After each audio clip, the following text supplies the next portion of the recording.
Hi, my name's Katie Simpson and I'm standing in Castle Ward for the Trade Unionist and Socialist Coalition, or TUSC.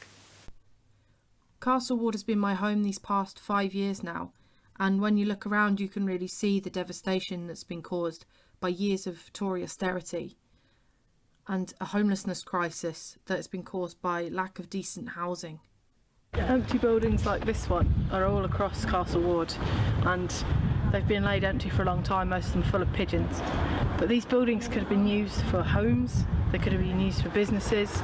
If they'd been taken by councils into public ownership, there could be something being done with these empty factories that could get Northampton up and going again. In June of last year, the Northampton Chronicle and Echo reported that Northampton had seen one of the sharpest spikes in unemployment benefit claims in the UK. So this area of Castle Ward is actually one of the most deprived areas. It's in the top 10% of deprived areas in the country. And it shows. The overwhelming amount of fly tipping in the area is symptomatic of that poverty. Not just that people don't feel connected to their community, but they can't always afford to have their items collected. While recording fly tipping in the area, we met a local called Hendrik, who was concerned about crime levels on the racecourse, having been a victim himself. It was when the lockdown, enforcing the lockdown, that was the highest I've seen police here. Yeah. But not for security, for the lockdown, for COVID restriction. Yeah. That's the highest I've seen the police working here properly. Yeah. It came as no surprise to me that Northants Live found the racecourse to have the highest crime rates of all the parks in Northampton, with 221 reported crimes in the racecourse area in 2020, despite lockdown.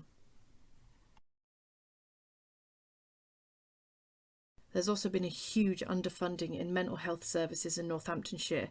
Despite a 43% increase in need, there's been an 11% decrease in doctors and a 6% decrease in beds, according to the TUC.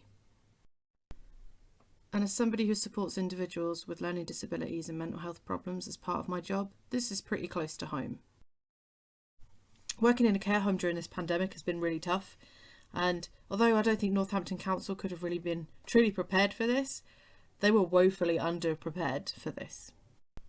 A council so unprepared because it lost its reserves when it went bankrupt in 2018.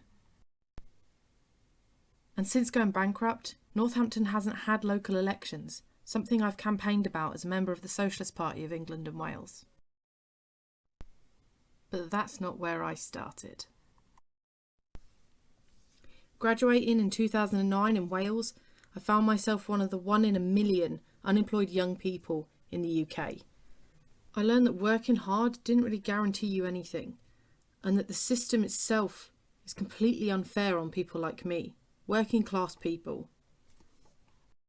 In the same year that I graduated, I joined the Socialist Party of England and Wales and became an activist, fighting for jobs, services and equal rights.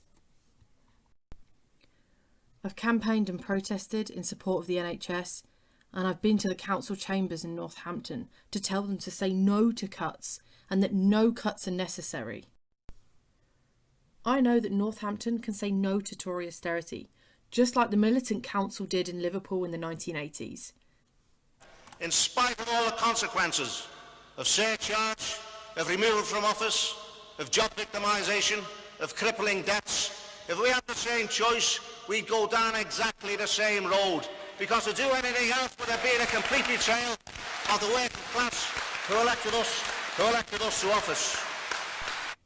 In 2015, I stood in Milton Keynes, not just as a council candidate, but as a parliamentary candidate, standing on the platform of a workers' MP on a workers' wage.